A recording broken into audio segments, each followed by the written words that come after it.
ஆக்சுவலா சொல்லணும்னா இப்பதாங்க நமக்கு சுதந்திரம் கிடைச்சதுன்னு நான் சொல்வேன். இவ்வளவு நாள் சுதந்திர நாட்டுலதான் இருந்தோம். ஆனா பெண்களுக்கான சுதந்திரம் இல்லாம இருந்துச்சு.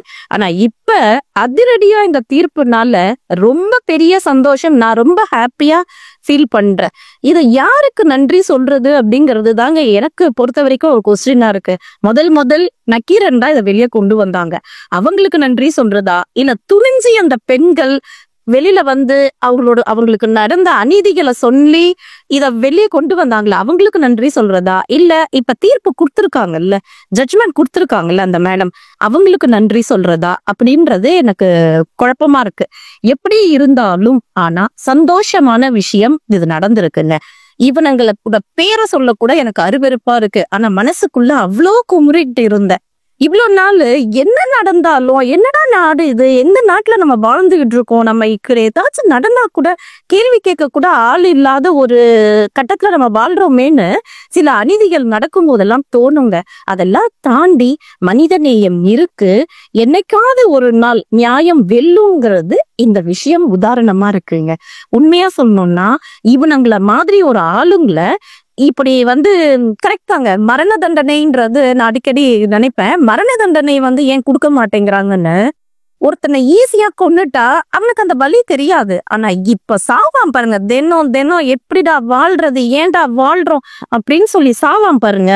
இதுதாங்க உண்மையான அவனுக்கு கிடைச்ச தண்டனை. இவங்களுக்கு என்ன வேலைன்னா ஒரு பொண்ணுங்க கிட்ட பேசுறது, இவங்களுக்கு ஒரு குரூப் வேற இந்த மாதிரி ஆசையா பேசுறது, அன்பா பேசுறது, பினான்சியலி பின்தங்கி இருக்காங்கல்ல அந்த மாதிரியான பெண்களுக்கெல்லாம் வலை விரிக்கிறது, அவங்களோட பலகீனத்தை எல்லாம் பயன்படுத்துறது, கூட்டிட்டு வர்றது, ஏதாச்சும் ஹெல்ப் பண்ற மாதிரி பேசுறது, ஏதாவது பண்றது, இவனுங்களுக்கு இதே வேலை.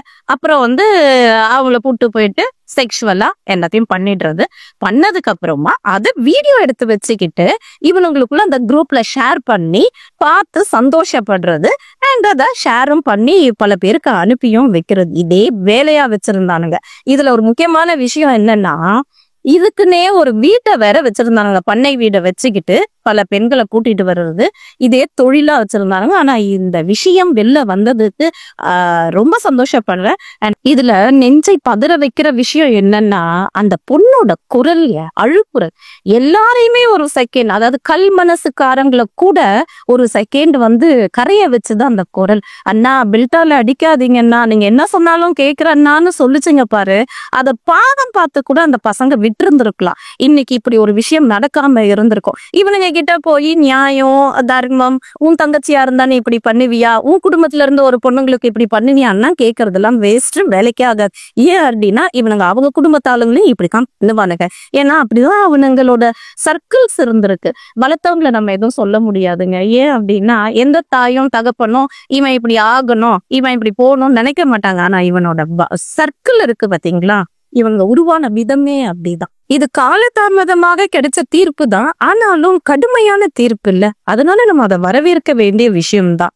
இன்னொரு முக்கியமான விஷயம் நான் சொல்லிக்க விருப்பப்படுறேன். தயவு செஞ்சு இத மேல்முறையீடு இல்ல அதை பண்ணலாம் இதை பண்ணலாம் யாருமே முயற்சி பண்ணாதீங்க. இது அவனுங்களுக்கு நியாயமா கிடைக்க வேண்டிய தண்டனை, பல பெண்களின் பெற்றோர்களின் குமுறல்கள். அதனால யாருமே இத மேல்முறையீடு கொண்டு போற நீதி அது இதுன்னு தயவு செஞ்சு பேசாதீங்க. ஒரு லாயர்ஸ் எப்படி சொல்றது, 1500க்கும் மேற்பட்ட குற்றப்பத்திரிகையை தாக்கல் செஞ்சு இத்தனை வருடம் போராடி ஒரு நியாயம் கிடைக்கணும், பெண்களுக்கு ஏற்பட்ட அநீதிக்கு ஒரு தீர்ப்பு கிடைக்கணும்னு போராடி வாங்கி கொடுத்துருக்காங்க. அந்த ஜட்ஜ்மெண்ட்டை நம்ம ரொம்பவே ஹாப்பியா வரவேற்கணும். அதனால இதை யாரும் அடுத்த லெவல் கொண்டு போகாதீங்க. அவனுங்க உள்ளேயே இருந்து உள்ளேயே சாகணும் அப்படிங்கிறதுதான் என்னோட மனக்குமரல். நீங்களும் அதை கண்டிப்பா என்கரேஜ் பண்ணுவீங்க நான் நினைக்கிறேன். அதே மாதிரி பெண்கள் இந்த பெண்கள் பண்ண இந்த விஷயம் எல்லா பெண்களும் பண்ணணும்னு நாம நினைக்கிறோம். ஆனா சில பெண்களால பண்ண முடியறது இல்ல. அதுக்கு பல காரணங்கள் இருக்கு. நம்மளோட சொசைட்டியின் சூழ்நிலையும் அப்படி இருக்கு. ஆனா பல பெண்களை இனிமே யோசிப்பாங்கன்னு நான் நம்புறேன். நீங்களும் இந்த மாதிரியான விஷயங்கள்ல நடக்குதுன்னா மினிமம் போராட்டமாவது போராடுங்க, சரியா? அப்பதான் இந்த சொசைட்டி 24 hours நமக்கு பாதுகாப்பு கொடுக்குமா, நம்மள பாதுகாக்குமான்னா கொடுக்க முடியாது. நாம தான் நாமளை பாதுகாத்துக்கணும். இந்த மாதிரி எவனாவது பேசுறான், அன்பா பேசுறான், ஆசை வார்த்தை காட்டுறான், அவங்களோட சூழ்நிலையை பயன்படுத்தி இதை பண்றான் அதை பண்றேன்னா தயவு செஞ்சு நம்பாதீங்க. உங்களை நீங்க நம்புங்க. உங்க பேரண்ட்ஸை பாருங்க, உங்களை கஷ்டப்பட்டு வளர்க்குறாங்க, அவங்களோட சூழ்நிலைகளை பாருங்க. இந்த மாதிரியான ஒரு விஷயம் நடக்காம இருக்கணும்னா நாமளும் முன்னெச்சரிக்கையா இருக்கணும், கவனமா இருக்கணும். இதுதாங்க பெண்களுக்கு கிடைச்ச உண்மையான சுதந்திரமா நான் நினைக்கிறேன்.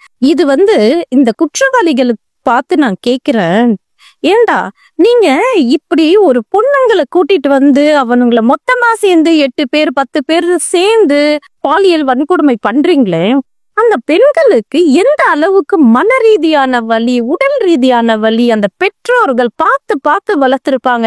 சாப்பாட்டுக்கே வழி இல்லைன்னா கூட அந்த குழந்தைங்களை அவங்க அவ்வளவு கஷ்டப்பட்டு வளர்த்திருப்பாங்க. அவங்களுக்கு எவ்வளவு தூரம் அதை வலிச்சிருப்போம். இதெல்லாம் உங்களுக்கு புரியவே புரியாதா? சின்ன குழந்தைங்கள்ல இருந்து 60 வயசு 70 வயசு பாட்டிங்க வரைக்கும் விட்டு வைக்க மாட்டீங்க. ஒரு பெண் அப்படின்னு இருந்துட்டாலே போதுமா உங்களுக்கு? வேற எதுவுமே வேண்டாமா? இது எப்படி உங்களால முடியுது? நீங்க மட்டும் இல்ல, உங்களை மாதிரி இந்த உலகத்துல சுத்தி இருக்காங்க.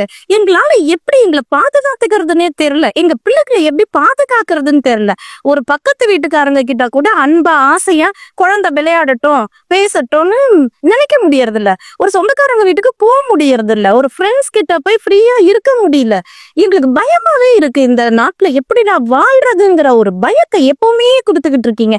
ஏன் அப்படி பண்றீங்க? உங்களுக்கா சுய அறிவு? இத பண்ணக்கூடாது, இப்படி பண்ணா பல பெண்கள் பாதிக்கப்படுவாங்க, அவங்களோட பெற்றோர்கள் எல்லாம் ரொம்ப கவலைப்படுவாங்க, அதெல்லாம் உங்களுக்கு தோணவே தோணாதா? இல்ல நிஜமாவே இதெல்லாம் உங்களுக்கு பார்த்து கேட்கணும்னு எனக்கு தோணும். இந்த மாதிரி நிறைய விஷயங்கள் நான் கேள்விப்படும் போது, நான் பார்க்கும்போது, எங்க கண்ணு முன்னாடியே நடக்கும் போது தோணும். ஆனா என்ன பண்றது? கடந்து போற மாதிரியான ஒரு நிலையில தான் நாங்க இருக்கோம். தயவு செஞ்சு சொல்றேன், யாருக்காவது இந்த மாதிரி நடந்ததுன்னா இவனுங்களை அங்கேயே ஒரு சில தண்டனைகளை கொடுத்து போலீஸிடமோ நீதிமன்றத்திட்டையும் ஒப்படைங்க. இனிமேலாவது நிறைய குற்றத்திற்கான தண்டனை இம்மீடியட்டா கிடைக்கணும், இவனுங்கெல்லாம் சீக்கிரமா அந்த தண்டனை அனுபவிக்கணுங்கிறது என்னோட ஆதங்கம். பல பெற்றோர்களின் ஆதங்கமும் இதுதான்னு நான் நினைக்கிறேன். கண்டிப்பா நடக்கும். நான் ரொம்ப நன்றி சொல்லிக்கிறது 2 பேருக்குங்க, நக்கீரனுக்கும் அண்ட் நீதிபதி நந்தினி தேவி மேடம்க்கு ரொம்ப நன்றி சொல்லிக்கிறேன். ரொம்ப தேங்க்ஸ். இந்த விஷயத்த வெளியே கொண்டு வந்ததுக்கும் இந்த விஷயத்துக்கு ஒரு முற்றுப்புள்ளி வச்சதுக்கும் ரொம்ப ரொம்ப thanks. Thanks for our government. Thank you so much.